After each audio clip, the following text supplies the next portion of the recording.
Hey guys, welcome to another episode of Mediocre Dads. I'm your host, Quan. I go by Q, of course, where being mediocre is a choice and you have to refuse to be mediocre every single day.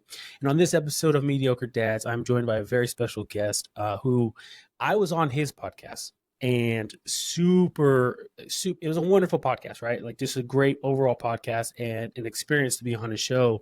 And we ended up talking for what felt like, I don't even know how long we remember we were talking for. I think we talked for what felt like a couple It hours. was over an hour. Over an hour. Yeah, I know it was over an hour, but like it was phenomenal. We had a wonderful conversation, and I'm super excited to have him on my show. And you can already see him, guys. I know, but his name is Ricky, and he has his own podcast, which is awesome because obviously, like I said, I was on his podcast, but which is awesome because talking to other podcasters is a lot easier than talking to folks who may not have their podcast, who are never have been on a podcast before, because at times you might ask questions or try to direct a conversation in a certain way, but the other person doesn't pick up on it, and you're like, oh man, all right, missed opportunities, but we're good. But other podcasters are like, I know where you're going with. I got you. No, cool. Wait, and they pick it up. It's like throwing an alley-oop. So anyway, guys, super excited for this episode. But before we get into it, Ricky, please do a brief introduction of yourself so the audience knows who you are.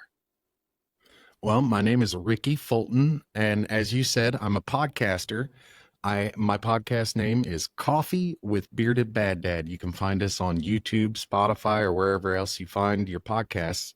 But that's not the main focus of my life. I've been a stay-at-home dad for the last 10 years. I've got 4 children ranging in ages. My oldest is 21. My youngest is 5. And like I said, I've been doing the stay-at-home dad thing for 10 years. So I've got a lot of experience in a lot of areas. I've got 21 years of parenting experience with kids under the age of 18. I've got a lot of experience in machine operating, heavy equipment operating, because that's what I did before I was a stay-at-home dad. And then, man, I'm just living the dream every day, just trying to live the dream. That's awesome. When we were talking on your show, I didn't realize, I guess I didn't realize you had a 21-year-old, and I think we might have talked about it, but I don't think I guess it didn't register in my head that it's like 21 and then 5, and a lot of people are like, that's a huge gap. Yes. Oh, yes. man. My 5-year-old was actually a surprise. Of course. That's beautiful. A pleasant surprise. Yes. So 2018, we were discussing, like, we just wanted to be done having kids, and we were discussing what we were going to do with our retirement because, our middle kid was getting up there in age, and he was getting to be 10 years old, and was like, well, we've only got a few years left with the kids. What are we going to do? And then the summer, I think it was, I can't remember when it was, but my wife came out to the garage and she said, I'm pregnant. And I said, oh, okay. I was waiting to see what her reaction was. Yeah. Before I was excited, but her reaction was doom and gloom because she's like, I don't know how we're going to afford this. And I'm like, I don't know either, but we'll figure it out. Yeah. So we were upset for a moment about losing that part of our relationship that we knew that we're going to have kids in the house until we're old and gray. So it is what it is. But we wanted to focus more on traveling, and we realized that at that moment we couldn't, the way things were, we couldn't do that with a new baby. But now it's kind of like raising grandkids is what I compare it to, because I've got a lot more patience with my 5-year-old than I do with my 15-year-old, and it's very, very obvious. Oh yeah. I think that's awesome. So a quick question for you. How old were you when that, because it's for you, that's 5 years ago, but how old were you when you found out? With my first one, or how old was I when I found, let's see, I was 34, 35, something like that. Yeah, actually, because, 34. Okay. I'm 39 now, so. Oh, okay. Awesome. You don't look 39, man. Dang. Oh, that's freaking awesome. Thank you. So because I asked, because it's the beard. Totally got you. Totally got you. Well, actually, no, I lied because if you didn't have a beard, you probably look a lot younger. You know what I'm saying? With the Yeah, well, yeah, I could see that. Yeah, um, no, I ask because a lot of people, the kids in their 30s, especially nowadays, that's like the norm. Before it was 20 in the mid 20s, even a little bit early 20s, like 23, 24. That's where people are like, oh, this is when you need to have kids and it's all great. But nowadays everybody's like, nah, I want I'm gonna wait till I'm in my 30s, almost 40s to have kids. And I'm like, don't you want to be young when you have your kids? And not against you, obviously. That was your last one was a surprise, but still, like right. I tell people, I was like, don't you want to be young? You know what I mean? Like just like I knew when I was young, I like, Having the energy to keep up with them, that's the thing. yeah, like so I wanted my first kid at 23, and sure enough, that's how it happened. So I was very grateful at 23. I was like, great, because that means 23 or 20 years from now, I'll be 43, and at 43, yeah, I'll be able to run around and do some stuff. You know what I mean? But like, Yeah. I can only imagine being, say, 33 and then having kids at 33, and then 20 years later, 53. No, I'm not running around with you. Go find friends. I'm Well, sitting yeah, down. and you're in the military, so it's like that's hard on your body. Oh yeah. And like people don't think like that. Like, oh, that guy's pretty well built and he's well put together and stuff. And I'm like, well, if he's a veteran, he feels every bit of that. Oh, listen, I tell people, especially my soldiers, my younger soldiers, because they like to make fun. And they're like, because I think I told you last time, they think I'm older than I actually am. And so Yeah. I was like, listen, guys, my body hurts. Okay. My knees hurt. My back hurts. My shoulder hurts. Look, it creaks the shoulder every time I move it. There's a creak in there. My right knee, it cracks every time I move it. I said, my back, I have to warm up, guys. Like I got to stretch. And they're like, oh, because you're not even that old. I'm like, you're right. But 10 years on the arm, 10 years in the army, it's amazing what happens to your body. I thought I was Yeah. invincible like 5 years Yeah, ago. you won't feel it for a while. Like they're young now. Your recruits are young now. Oh, Mhm. like uh, they say the basic training's really, really hard on your body, and It then is. you don't get a chance to recuperate from that. Mhm. So you're straight from basic into your regular MOS or your job, and you you don't get that break for your body, and then would you guys do PT every day? Every day, Monday through Friday. Yes. So like your injuries are just compounded over years, Yeah. especially like if you're going to retire, if you're doing 20 to 23 years, yeah, at the end of it, you feel it. Oh yeah. Totally feel it. Um, it's all right though. The pay at the end of supposedly the pay at the end of the tunnel makes it all worth it. But we'll see. We'll see. I got 9 more years left, and I'm still fairly young, so we'll see how it goes. So Well, kind of us normal citizens, we're working on that. Like I'm especially like I really care about that kind of stuff because the private sector is, I mean, it's being exploited right yeah. now for talent, and then like well, with everything with the higher ups and the security clearances, and I mean, you being an intelligence specialist, you kind of understand all that stuff. Yeah. Like the private sector lures away, you know, big name guys here are guys that have been in for years and have that experience just because they pay more. Oh yeah, and a lot of people end up getting out because, or whether they retire, they don't retire. I know a guy who did like 14 years, and he's like, "No, there's I think it was like Raytheon or insert one of those private contracting companies there." He was like, they're offering me double of what I make in the military, and they're willing to compensate me for what I would make in 6 years at my retirement if I give them 10 years. And I was like, that's a long time. He goes, yeah, but being paid double now, working for them for 10 years and then getting what I would make in retirement, he goes, totally worth it. And so, like, Yeah. of course, he goes, health insurance benefits. And, a lot of people don't realize, while in the military, we do get health insurance, it is socialized healthcare. And if you know anything about socialized healthcare, it is not the best healthcare. Yeah. And And you still have to pay. and you still have to pay, right? And so like, in so many ways it's beneficial, but however, it's not as great as is marketed. But I won't get too deep Yeah. into the weeds on that one, because I love the Army and I love Yeah, my that's job. for a whole different conversation. Yeah. Yeah. But no, kind of going to sorry, I derailed the conversation a little bit there, but kind of going back to you. So before we got on, you mentioned you had a previous guest, and he has Caden. I interviewed him in Yeah. April. Shout out to Caden if you're watching, or if you do watch this episode. Hey. And you mentioned Yusuf, your son has autism. What Yes. is that like? Kind of, because as parents we know it's potential that can happen, and we've seen, like for myself, I'll say, right, seen movies or shows or people in real life you experience where they're like, oh my goodness, my son has autism, and you're just, it's defeating, but like you don't want to feel defeated, if you know what I mean. Like, oh my gosh, it's such a terrible thing, because it's still it's still your kid or your son or your daughter, and you're like, I still have a responsibility to them, but you're just like, what does that look like? What does that mean? You know what I mean? So what is that like for you? Honestly, I didn't even think about that, man. I know a lot of people are like that. Yeah.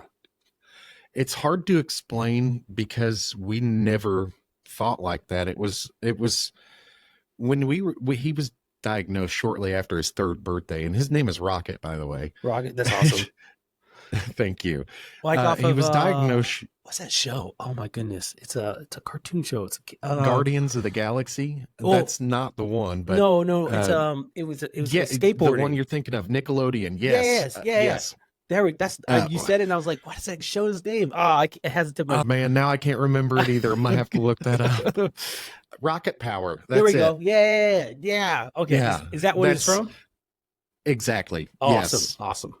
Yes, and you're the only person I've ever talked to that got that right off the bat. Oh, really? Most people are like, Guardians of the Galaxy, and I'm like, nope. No.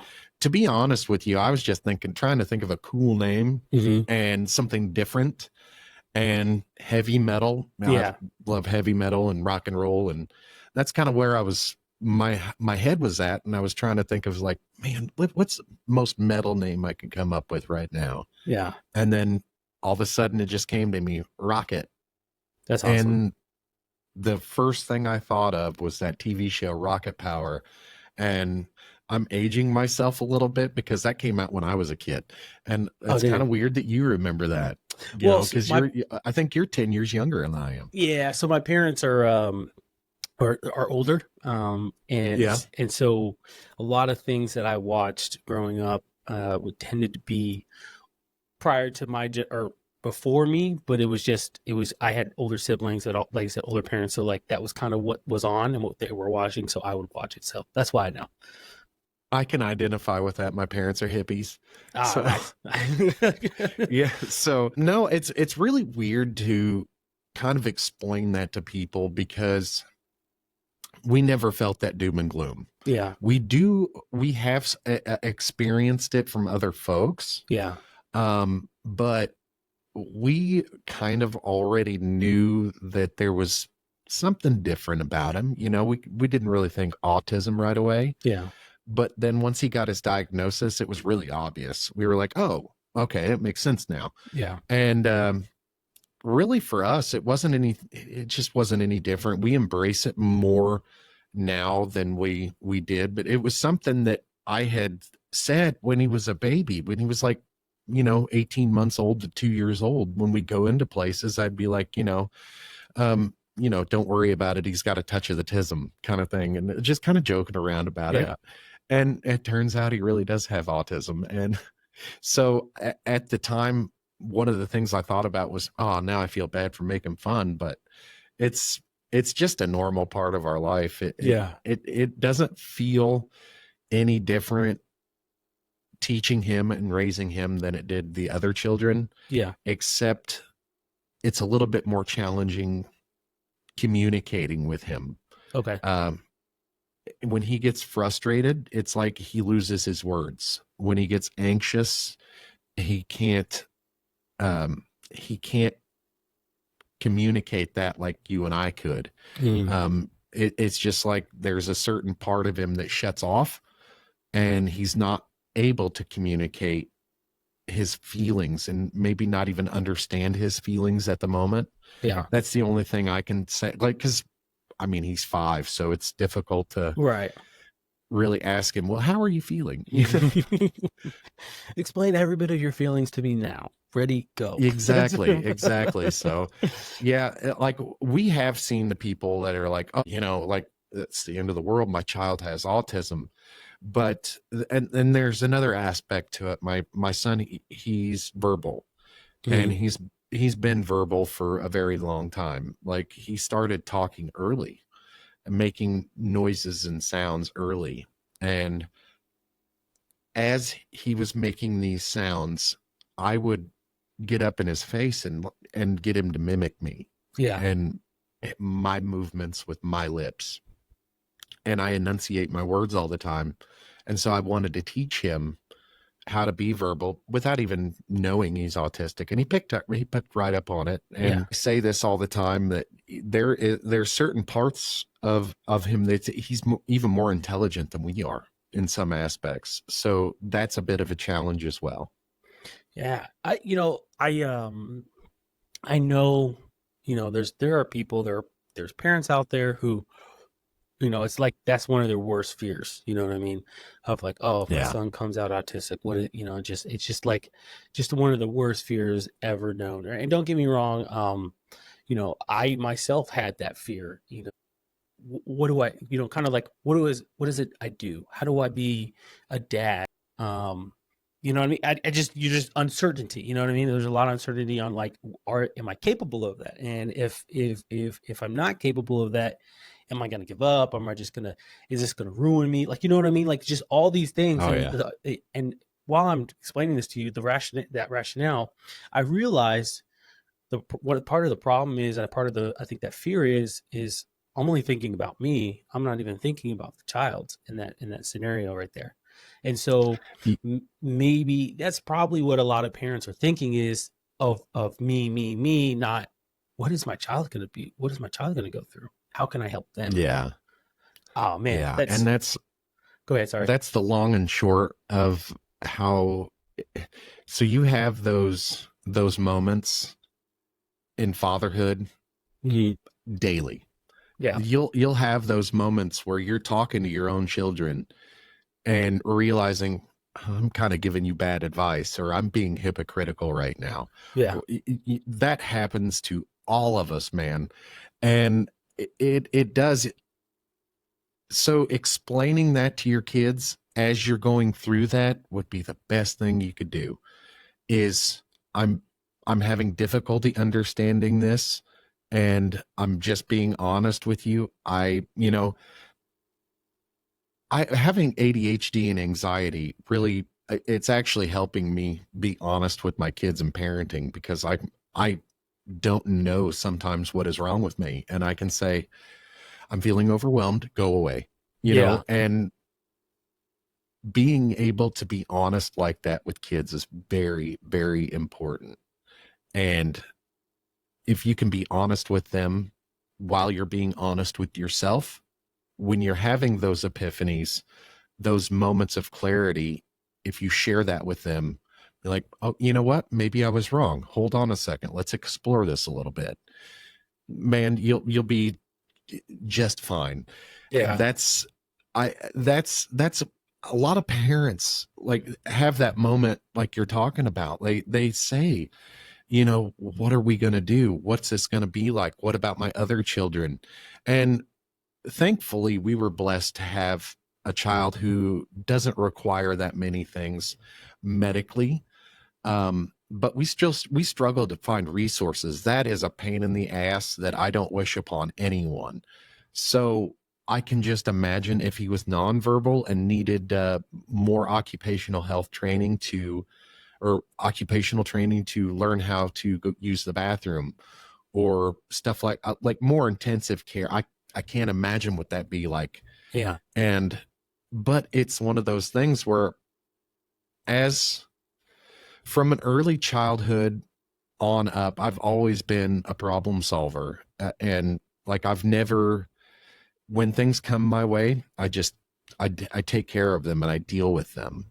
And I'm very resilient. And so if you go into parenting thinking, oh no, this is going to suck. Well, yeah, it probably will suck, Yeah.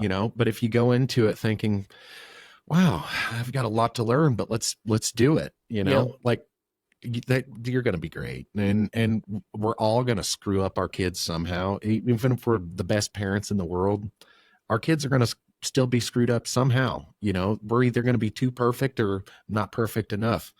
We just got to remember at the end of the day, our kids are people too. And that helps me parent that. And another thing that really helps me parent is remembering what it was like to be their age. And my older kids and I aren't that far apart in age. So it's really easy with them because I still remember what it's like to be 20, 21 years old, Mhm. and but it's with my younger ones, it's harder because like they grew up with technology. I didn't, Yeah. I didn't grow up with, I mean, I did, I had Nintendo, the first Nintendo, Yeah. PlayStation, PCs came out in like we got our first PC in 1992, Yeah. so I did grow up with technology, but these guys are growing up with like little computers in their hands, like these little the tablets and phones that they have do everything. Yeah. And so that's what I'm competing with. And that's the difficulty with parenting these days, is finding that identifying quality that you can, like, finding something that you have in common with your kids is difficult anyway. But when you have that much age difference, it's that much harder. I think about that all the time, especially with my oldest daughter. She's 6, and obviously I haven't been 6 in a very long time. But I do remember bits and pieces of being 6 years old. But I remember being 6 years old, having a twin brother, and so for me, I've always had someone to hang out with, you know what I mean? Because we're identical twins, and so I've always had someone there. Whereas my daughter has, for some time it was just her, and so when it's like, hey, I want to hang out, and I'm like, what do you mean you want to hang out? Like, go play, you know what I mean? Because it's just kind of what my parents were like, it's like, go play, go, we have each other, so we're like, all right, cool, let's go play Vegas. Yes. But now it's like, oh, I realized, especially after having my second daughter, was like, oh, well, geez, I can't just tell her. I couldn't just tell her. I shouldn't have just told her to go play because she didn't have anybody to play with. It's boring to play by yourself. So who am I Yeah. thinking like, no, you should want to play by you're a kid. Like, no, it's boring. And so I had, I'm having that struggle right now, man. Like, yeah, honestly, I've had a terrible week, and it comes down to because I can't get away. yeah. I've been a stay-at-home dad, and it's summertime. I've got the summertime blues. I haven't been on vacation in like 2 years. Oh, damn. And so we've got the 14-year-old, he'll be 15 in October, and then I've got the 5-year-old. And the 5-year-old entertains himself, you just go play, and he Yeah. does. He really goes and plays. But the 14-year-old, he's, man, he for some reason thinks it's my job to entertain him from the time he wakes up till he goes to bed. And I'm telling you, it's been rough. I snapped a couple times with my wife, and she's like, "What's wrong?" And I'm like, "I can't get away." And I said, when I walk out the back door to go, have a cigarette, they follow me, and she's like, "Okay, well, I'll handle that." And so I've been waiting for the weekend, and now that it's here, it's like, I could take a break Yeah. finally. But being honest with the people around, being like, I need a break, I can't get away, that really, really helps, man. Yeah. Oh yeah. It's like your kids expect you to be a jester, and you're just like, I'm here to entertain you. What's next? What do you want to Yes. see me do next? And they're like, just go on, give me some food, and then come back and entertain me. And while I have my tablet in front of me, also do a dance. Go ahead. Yep, I'm entertained. I'm fully entertained now. All this dopamine, filling my head. Oh Yeah, and man. that's exactly what it is, man. They've got so many things to stimulate them that it takes more and more dopamine every day, you Yeah. know? And this interesting because I'm always in my head, I'm trying to figure out, okay, we could try to minimize like screen time, right? Like I know there's parents out there and there's couples out there who've done it and it's very capable possible. However, being realistic, right? If I minimize screen time, that means that I then am required to fill the time that they would usually Yes. have with their screens that I don't have. Now the expectation is for me to fill that time in that void. And therein lies the problem with people, like with parents that have ADHD. Like, oh my gosh, Yeah. that's Oh, a it's a huge struggle. problem. Listen, I think I said on your show, I have ADHD myself. So like I can focus on like for like a few we can play a few games, but after a while, hey man, I'm good. I'm overstimulated. Exactly. You just go I'm gonna go away now. I'm gonna go away. Yeah, and for me, like being a stay-at-home dad, like this is the only adult conversation I have. You Yeah. know, like my wife, now she's home on the weekends. Like this is a weekend. So my wife works Monday through Friday and early mornings to early evenings, and then we have a side gig at night. Yeah. So we don't spend very much time together Monday through Friday, but so the weekends is really all the time that we have together, but it's also the only time that I have to be able to get away from what I do. Yeah. And it's, boy, it's a struggle sometimes. Yeah. And explaining this to other folks that may or may not have children, or they have older children and they've left the nest, you know, Hmm. explaining that to them, like, look, man, like my kids have so many things that they can do, but they still want to bother me all day long. Yeah. And being home, it doesn't bother me until it does. Yeah. And then you don't really think about, the kids don't really think about that. Okay, well, I've been home for 2 weeks now and I haven't let dad take a breath. And they don't really think about things like that. And dad needs to have his quiet time and decompression time. I need my time away from the screaming and hollering and Oh yeah. playing. And, you know, even though I love my kids, I love playing with my kids.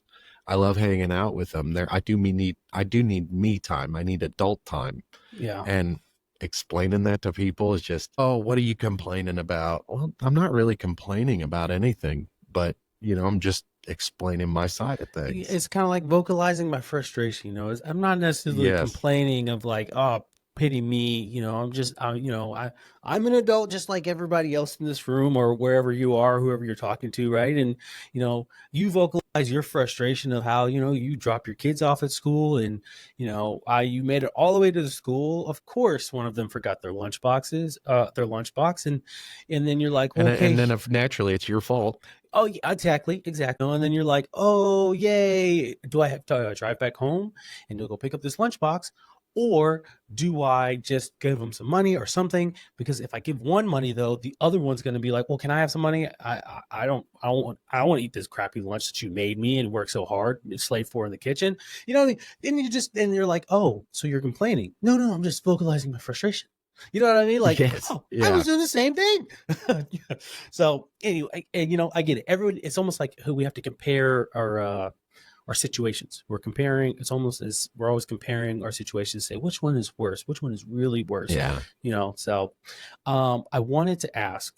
Because even when I came on your show, we were talking about it. But for those not aware, and you've said it several times, so you're a stay-at-home dad. So and you have been for 10 years. And most men, will tell you like, nah, men should be providers. They should be out working, should be doing all these things, right? I've heard that a million times. And I'm sure you have, right? And like, and you're like, nah, man, my role is to be a stay-at-home dad. And I know you talked about this on your show, but can you kind of walk us through what that transition was like for you, going from the workforce to, hey, I'm going to do that decision? Well, it was quite honestly one of the best decisions that I've ever made, actually. And I thank gosh that I have a very supportive family. And my wife, bless her heart, she works her ass off for this family. Yeah. And if it wasn't, if she didn't do that, it would, this wouldn't be possible. And let me tell you, I've heard that argument about, you know, men being providers and this, that, and the other thing my whole life. I've heard it a lot. And I've heard a few people say bad things about me, Oh, wow. because they didn't understand our situation. Mhm. And that it was really hurtful at the time, but now I've got a different outlook on it. When I was in construction, I was in underground construction for, gosh, 8 years. And before that, I was in machine operator in factories, in and out. And man, I just been a laborer my whole life from Mhm. the time I was 16 until my mid 20s. And it just got old after a while. Yeah. I was working out on the road for a very long time. I started working on the road when I was 21, and I was 21 or 22, and I stayed on the road for 8 years or so. Every now and then we'd do a couple jobs at home, and I'd be home, you know, driving back and forth to home every night. But usually I was gone for 5 days at a time. And it wasn't bad for the first couple of years, but then I had kids, and I had already had two children from previous relationships before I started working on the road. And then I started a family, you know, and it was hard to leave home every Monday. We'd Yeah. get in the car and I'm starting to get choked up thinking about it now. We'd get in the car to take me to work on Monday. Sometimes I'd wake up and I wouldn't be able to find my suitcase, or at that time it was a duffel bag. And I'd look around, and it turned out my kid had hid it from me. And Man. they dropped me off on Monday mornings, and I'd have to listen to those cries. Yeah. And I was like, man, I'm missing out. I'm missing out, but I got to earn that money. I got to earn that money.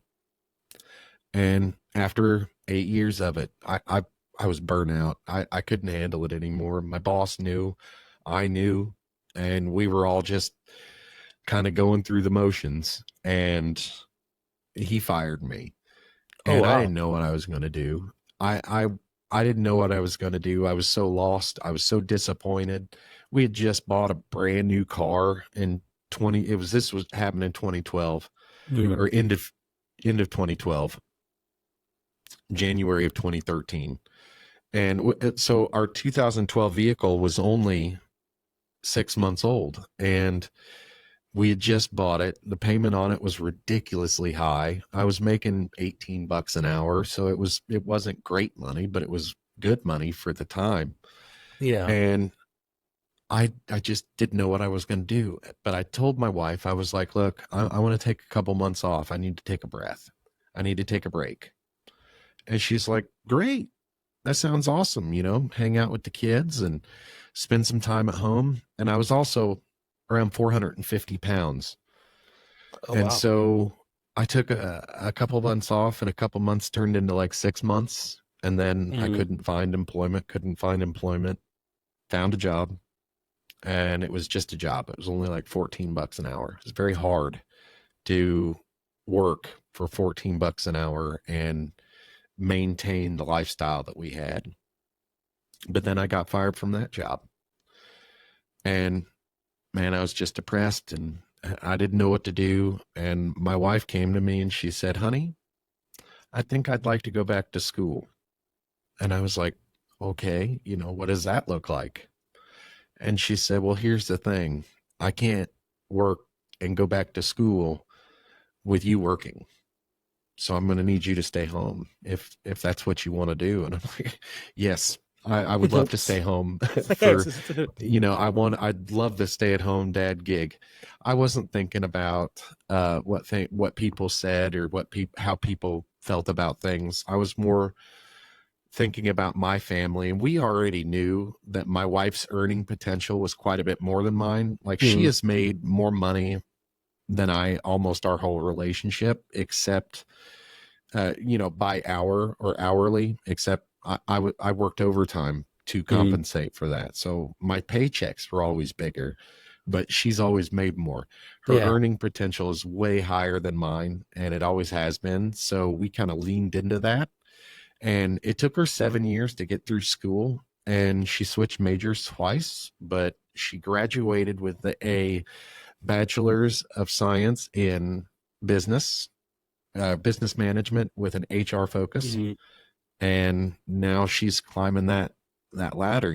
Now I really don't like being a stay-at-home dad right this second, because of being busy all the time and not having an outlet. But this podcast thing is like very therapeutic for me. Yeah. I've learned a ton of things. I've learned how to talk to people. I've learned how to, like, right now, this is a conversation between you and I, but this is going to YouTube and it'll go all over the world so people can listen to our conversation and our experiences. And if I help one person out of, anybody that listens, that makes it all worth it for me. Oh yeah. Because I mean, ultimately, this is a very selfish thing for me. It makes me feel good. And if I ever make money doing it, that's a great thing. But if not, it's just a really expensive hobby. Yeah, you know what? That's first and foremost, one, I appreciate you sharing, because the perception and the stigma that comes with men deciding whether, or with a man, whether they decide to be a stay-at-home dad or whether they decide to go be in the workforce, whatever the case might be, you know, regardless of what you decide, you're judged. You know, Yeah. when you're in the workforce, you're being judged and you're being judged based off of how much money you make and what you're bringing home and what kind of car you drive, and or are you making enough, you're not working enough, and oh, you're not working, you're working too hard because now you're never home. But then that is, oh, you're a stay-at-home dad, you're not a real man, you're not doing enough. As a man, we need to provide, we need to be we need to be out in the workforce, and putting food on the table for our kids and all these things. Like, you're always being judged and criticized regardless of what you decide it works for you. And how I relate that to myself, and even the military, is soldiers come to me all the time to talk about whether they want to stay in or they want to get out. And they always start with the reason why they're going to get out, right? They're trying to defend their rationale, or validate they're looking for me to validate the rationale of I'm getting out. And I tell them right before, as they're starting, I could hear it coming. I already know the words because most of them say the same thing, what they're going to do. And I said, I look at them straight in the eye and I say, I don't. And they're like, oh. I was like, I don't mean to say that to be mean. I just say that because if you feel like you need to defend your reasoning of getting out, then maybe you shouldn't get out. But I said also, Yeah. your reason is your reason. I was like, whatever benefits you and your family, then do that. I was like, because you're not me. I was like, it benefits me and my family to stay in. Yeah. But you staying in doesn't benefit me or my family, or it doesn't benefit you and your family. So what good would it do for you to stay in? You know what I mean? Like, so do whatever is best for you and your family. Don't do whatever Staff Sergeant Wilcox says because Staff Sergeant Wilcox said to do it. It's your life. Yeah. You know what I mean? And So what most people don't look at either is I do provide. I'm just providing in a different way. yeah. I'm not providing financially, Mhm. but what I do is invaluable, man. Like, so I don't take over the typical stay-at-home dad duties either. Like, man, I used to be Mr. Mom and vacuuming the carpet and doing the Uh-huh. laundry, and man, I used to bust my ass around the house every day. But I'm more relaxed on that nowadays because I don't have a whole lot of time anymore to do those things. And not only that, I'm so busy doing other things. Being a dad is a full-time job with my crew. And it's like, even my adult kids, man, like I have to remind myself to even call them. Yeah. And I mean, I know that's terrible to say, but I have ADHD. So it's like, when I think of them, I've either got to text them or call them, or I won't. Yep. And I've got to let them know that, hey, I'm thinking of you. And so otherwise, if I don't, they might not think, well, dad hasn't called me in a couple weeks. Does he even care? No, I Hmm. love my kids and I love hanging out with them. I just, out of sight, out of mind is what I always say. But That's 100%. I do the same thing to my yeah, it's, parents. I call if I'm thinking about it, I'll call my mom and be like, "Hey, just thinking about you," and it's been 2 months, and it's, yeah, so I totally get you. I totally get you. Oh man. it's rough, but like, I do provide in other ways. Like I provide my expertise when raising the kids. I don't I don't have as much patience as I probably should. Um, my kids probably think I'm an angry asshole a lot, but Hmm. I do my best most of the time. Like the only time I'm not doing my best is when they're sleeping. So, I do impress that upon my kids all the time that like we're all just people. You guys are just people. I'm a person, and how I explain it to my kids oftentimes is, hey, I put my pants on one leg at a time, just like you do. We're we're all just people. You are no different than I am. I'm no different than you are. So please have mercy on me. I'm not perfect. Yeah. And as I'm explaining that to them, they get it, and especially in the heat of the moment when I'm angry or upset or disappointed, as long as I can articulate that, hey, I'm upset and this is why, I don't have, I don't I don't know of any reason why you shouldn't tell your kids that. I don't know why you shouldn't have those conversations with your children as long as you can articulate, hey, I'm disappointed because this is what happened. And there's no fault if you've done something that your children don't agree with and they voice their opinion, don't shut that down. Yeah. Listen to them. Take that criticism and be like, okay, I hear you. However, this is my side. It's not, man, people try to put things in black and white. It is not black and white. There's this whole No. other gray area. Yeah. And it's being a dad is the most rewarding thing that I've ever done. It's the best job, but it's also the worst job. It's a Yeah. thankless job. People Hmm. don't think about the sacrifices that you've made throughout your, like, people assume that I'm just lazy because I am a stay-at-home dad. And no, I'd much rather not be hanging out with my kids every day, but I'm the best one for the job. Yeah. I do provide in that way. Anything that my kids need, I fight to get it. If I can't provide it financially because I don't have a job, like I stick out talking to my wife, hey, so and so needs a pair of shoes, let's go get them. Yeah. And I do handle most of the finances for the family as well. And so that's kind of weird. Like my wife doesn't see her paychecks before they're gone. So Oh, I don't see my like. What's funny? People ask me or talk to me all the time. And they're like, "Oh, we just got paid," and blase blase. I was like, honestly, I didn't know that. Like, I kind of know the days. Like, it's not to say like I make all this money, so like it's like I just don't know where I don't know when I get paid. No, it's just I don't. I haven't logged into my banking app in over 2 months, and so and yeah, to look into my checking account and be like, oh, this is what's in my checking. I haven't done that. My wife takes care of all of the bills. She's like, oh, we that's got to so pay for nice, this. isn't it? Like Yeah. when Oh you yeah. when you have somebody that does that, wink, wink, you know, when you have somebody that once is willing to take over all that kind of stuff, and it really does make a difference. Like my wife doesn't have to worry about if the electric bill's going to get paid or not. Like it's paid, everything's good. The only thing my wife really worries about is, are we going to have enough money for groceries at the end of the week? Oh But yeah. I've kind of taken over the grocery shopping too. Here in the last couple of weeks, she's been doing the grocery shopping, but that's I've been slammed with work. So Yeah.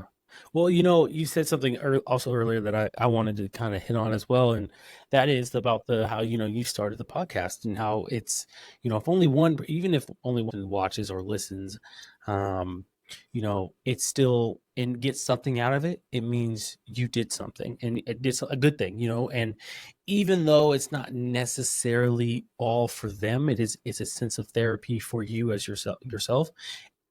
It's the same thing for me. And it's funny, I found myself saying this more and more, thinking, man, I'm being selfish because, I'm really I do my podcast, I do the podcast, I like to talk, and two, I care about the conversations and what the case might be, but also this is an opportunity for me to kind of just like word vomit what's on my mind with other people, you know what I mean? And it's awesome, and I enjoy doing that, but it's a selfish reason to do it. But but if someone gets something out of it, I love it.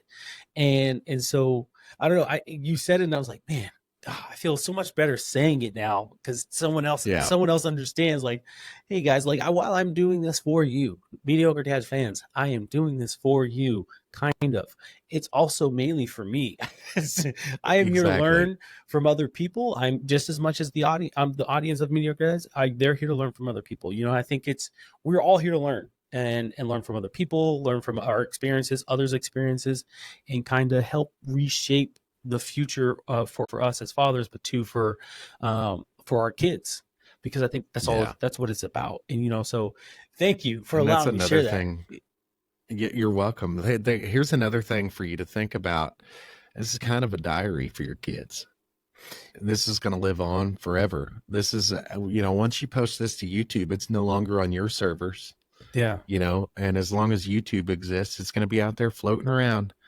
And when you pass on, it's going to be a diary for your kids to look back on. And, this is what my dad was like when he was my age, Yeah. and showing the kids that stuff, and your grandkids will be able to show everybody. That's another thing I didn't think about until after I started doing it, and my oldest child said, she was listening to the podcast one day, and I was like, oh snap, you're gonna like this is gonna be like a something for you to look back on when I'm gone. And that's because, man, my mom passed away in 2015, and I miss Yeah, I'm her sorry. so much. I miss my mama. I Yeah. can't even tell you how much I miss my mom. But it, it it would be awesome if I have a voice recording of my mom, and she left my sister a voicemail, and my sister was kind enough to share that with the family. So I do have a little voice snippet of my mom, but I don't have any videos. We don't, old family movies are all gone. I don't know where those are. Um, we took, we very rarely took pictures together, and I don't have any of those anyway. Like my family members have them. I was the youngest. Yeah. And so really all I have of my mom is my memories. Hmm. And I mean, my kids are going to be able to look back at all these podcasts that I'm in, like yours, and also my podcast, and be able to tell their kids, like, look, this is what grandpa was like. It's getting crazy. As you said that, I thought about that. This was, and truthfully, I don't know why they're new thoughts to me. But they about that. Uh, I happened to pull up YouTube for my daughter so she can do watch a church video or whatever. And it was on my wife's YouTube channel account, and of course one of my videos was there, and it starts playing my intro or whatever. And the moment the intro starts playing, I look up and I go, oh, hey, that's me. And I'm like, and then I thought about it. I was like, oh, holy crap, man. At one point, my kids are going to be old enough and they're going to go on YouTube. And I'm like, we're watching all of Dad's episodes starting now. Oh, you know what I mean? And they're just, which I don't that's do. that's what my daughter Don't does. She do said that. waits That's she waits absurd. for a couple months, and she'll binge watch. Oh, That's look, what my daughter does. your daughter's awesome. I don't look, Nevaeh, Eden, however old you are when you hear/see this, don't do that. Um, Don't do that. That's a lot of word vomiting from your dad, and you Oh yeah. probably got enough word vomits from me, because What I what love to talk. So like, don't do that. well, what kind of podcast do you listen to? Myself. Yeah. So I listen to a lot of political podcasts. I am a political nerd, Okay. a political junkie, if you will, more of the political junkie. Like to be informed of politically of what's going on, and I think most people that's what it is. They want to be informed or feel informed Yeah. at least, depending on who or what you watch. But that's I watch two in particular. It's a Patrick podcast. Tim Pool, Timcast IRL. So I watched that. Those are my two main ones. Like if I get in the car in the morning, that's what's up. That's what's on, and that's like I'll listen to music. I listen to country music, but those are the two podcasts that I really listen to. I really enjoy what Yeah. they have Yeah. to say a lot and whatnot. I try to get into business podcasts because I love business, but I'm not gonna lie to you. It's not necessarily boring. It's just people are like, can we cuss on your podcast? Yeah, go for it. And people are full of shit, man. Yeah, There's yes, so many yes. people out there that are so full of shit. So I've noticed that with podcasting as well. Like everybody has a new take on business, like, and Yep. they all want to share that with you. But really, in reality, they don't make any more. Like I make nothing with this podcast, with my podcast so far, and a lot of these people are making the same amount. Yeah. You know, they don't know their ass from a hole in the ground, and then they try to tell you what you're doing wrong, and I'm like, you have no idea, do you? Like And that's a I crazy can part. tell, no, like you can tell the people that really know what they're talking about when Mm-hmm. they'll talk about numbers. They'll also talk about verifiable things that you can do or that other people have done that are verifiable, that you can look it up right on the spot. Yeah. And you can also tell the ones that are they're trying to get one over on you, or they're trying to work you. Mm-hmm. And like once I get that feeling, like, oh, okay, yeah, you know what you're doing, I'm out. I don't want anything to do with that. I can have a conversation with anyone. Like on my podcast, we can talk about whatever. Mm-hmm. But I do understand when I'm being fed bullshit. And Yeah. just because I don't call it out right away doesn't mean I don't know. I'll let it air. I don't care. I don't care what, like, because I'll just let you be you. That is Yeah. what it is. But I find the most honest people are, they don't tell you that, and they don't speak in absolutes. Mm-hmm. The people that aren't full of shit don't speak in absolutes. Yeah. Like, you will succeed if you do this. No, you have a better chance of succeeding if you do this. You might. Hard work does not Yeah. guarantee success. Oh yeah. Well, what's funny is, I that's what it turned into. It turned into a lot of people trying to sell inspiration, and rather than actual philosophy or not a philosophical breakdown of the steps that they took and what they did here, what the pressure they applied in this, then the pressure they applied in that. And people talk to people, like there have been a few people who I tell them I have a podcast, and they're like, you have a podcast? I'm like, yeah, I do. And for some, it's instantly like, oh, you must be rich because you have a podcast. I'm like, no, no, I don't make any money from my podcast. And I was like, and two, there's the market of like, oh man, I want to start my own podcast and this and that and whatever the case might be. And I'm like, that's cool. I was like, the easiest way to get started is, I started recording with my cell phone, and I had a light, and I was like, that was it. I did get a mic. I had a mic. I had my cell phone, I had a light, I had a microphone, and I was like, that's it. Like, like you kind of go from there. And they're like, oh yeah, whatever the case might be, and I'll get into it. Some of them don't even get into it because the work, but still the other people who are selling the business podcasts are like, hey, you want to search podcast today? I can teach you. And I'm like, what are you teaching people? Yeah, and the first thing they do is like, you just pay me this amount. Nope. Yeah, Nope, like I can find everything I need to know on YouTube, fella. I started YouTube when, University. yeah, look, literally when I started my podcast. So, real quick tangent, guys, if you want to get, if you really want to get into podcasting, I started my Mediocre Dads podcast. You go to my very first episode. My first episode and the first few episodes actually were recorded on my cell phone. Literally, were on from my cell phone.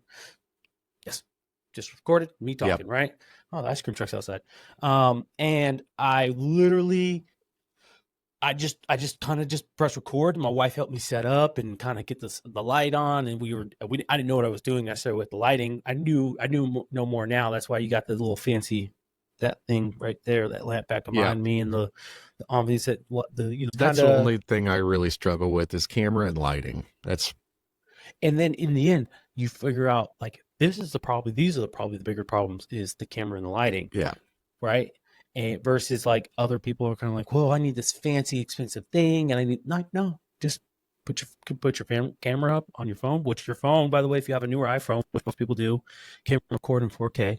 Just saying, guys. Yeah. And it has an amazing microphone, but you can also attach a microphone to it, like a shotgun mic, Yeah, I and then think that's do that. actually the most important part. The In microphone. my opinion, if you sound good, you can look like shit. Yep. Oh yeah. Oh Nobody's yeah. going to care. Nobody's going to care. And so, that is one of those things I did when I first started. I was looking into, I was like, oh, maybe I should pay for this person's program and, like doing whatever. And I was like, I'm media. set up to do that though. We started a production company first. Oh, Like, really? so yeah, we went backwards Okay. because so the reason why is because I got a lot of things to lose, man. I'm a family guy. Yeah. And so like we just bought our house in January and I don't have any assets really to speak of other than my house. Mhm. So I didn't want to get sued, Yeah. and so we started an LLC first, and then we have everything under, the LLC owns all my logos. It owns all my content, like everything that's copyrighted, it's copyrighted through the LLC. And that's so that I'm protected financially. Like if something was to happen and my podcast does take off, that's awesome. But really, honestly, I just need enough money for it to sustain itself. I Yeah. just need it to pay for itself. Like which a couple $100 a month, that's all I need. Yeah. And if I'm making that much, it'll pay for all my insurance. It'll pay for, camera upgrades, new microphones. Um, but the biggest part is the peace of mind of I can say whatever I want. And Yeah. even if it's inaccurate information, like nobody should trust me. I'm not an expert. Like at the very beginning of this thing, I'm a stay-at-home dad. That's what I do. I high school dropout. Like I got my GED, but You. still high school dropout. If you're listening to me as an expert, then you've got more problems than what you probably understand, and that's I just need to protect my family, and that's Yeah. basically why we did that backwards. But yeah, we another thing is I didn't want to have to rebrand, and a Yeah. lot of people have to do that after they've started their podcast and they're making money. They end up making an LLC and all that stuff afterwards, and then they have to rebrand their podcast, and I didn't want to have to mess with all that. No, yeah, totally. It's funny. I am in the process of not rebranding, of doing the LLC, going through the LLC right now. So I had a previous business and a previous LLC, that I started a trucking company. It was a brokerage for, it was a I was a freight broker. Yeah. I had a whole business doing that. And, I started it in September of 2020. Was it 21? 2020 or 21? I think it was 2020. Yeah, I think it was 2020. And I was like, you know what? The election's coming up. And I was like, as long as everything goes as planned, economically wise, we will be set up to succeed, right? And we'll be good. did not go as planned, and so then the lockdowns, or the extension of lockdowns, and the shutting down of a lot of businesses ruined that for my business. Yeah. And I tell people that, like, because some people look and they're like, "What do you mean that ruined your business? You should be able to, you are your business, blase blase." But I tell people, I don't know if they remember, because as I was a freight broker, so Nobody was I'm paying. going anywhere. Nobody I was was doing anything. Unlike, right. so if the stores are all shut down, they're not ordering anything, you know? So exactly, and logistically, I would tell people, I was like, okay, I don't know if y'all remember, there was a lot going on, and there was a lot on the news, and some of y'all didn't care, some didn't care. But in California, on the coast of California, where all the ports, where a lot of the ships come in to drop off the production, the supply, and they go across the world, or the United States, they were shut down. The ships were stuck in the Bay of California. Governor DeSantis in Florida said, "Hey guys, our port's open. You want to come around and drop it off?" And so some of them went to and did that. So what does that do? That delays shipments, that delays other business and corporations. And if they're freezer stuff, some of them potentially lost a lot of product because, hey, we have a product that we could keep in this freezer for X amount of time, because that's how long that freezer, if you will, is good for on the ship. But for us to potentially have to go to Florida or wherever the case might be, that means we could lose 25% of our product, and whatever the case might be. So I'm thinking about all of this. I'm watching this all occur and go down, and I'm just thinking, oh my gosh, just send people back to work. And they're like, no, where people are working from home. I'm like, you can't work from home at a port. You can't do that. Yeah. You know what I mean? And so anyway, long story short, just my business ended up going anywhere, and it was unsuccessful, but I learned a lot. And so anyway, I say all to say, sorry, tangent. That was a tangent, of course, but that No business, worries. Like, that yeah. LLC is what I'm going to rebrand, more or less, that LLC to my Mediocre Dads one. Currently, that's Yeah, because I it would don't. stink. You've got a pretty good brand the way it is. Like, you've got logos and everything. Just have you? Well, we could talk about it off air, so we don't give We away could your secrets. But definitely, yeah. So, but anyway, that being said, guys, we're gonna go ahead and wrap it up. I appreciate you coming on, Ricky. And before we go, where can people find you? absolutely, people can find me on YouTube. Coffee with Bearded Bad Dad. That's my YouTube channel. And that's my podcast. You can find me on Facebook, Coffee with Bearded Bad Dad on Facebook. Ricky Fulton on Facebook. I've got two different Facebook pages. One's my personal, one's my business page. And Spotify, Apple, anywhere you can find your podcast, we're on there. But mainly, I like to push everybody towards YouTube, because that's where I spend most of my time. I was on YouTube, so. Hey guys, all the links for his YouTube and the Facebook page that he runs will be in the description. Spotify as well, wherever you get your podcast, they'll all be in the description below. So don't worry about that. I will definitely that out to you guys, so you have that available to you. So you go check out his stuff, especially go check out the episode that I'm on. And it's a fun time. It's a great time. So that being said, guys, hey, I'm Quan. We're a host of Mediocre Dads. See ya.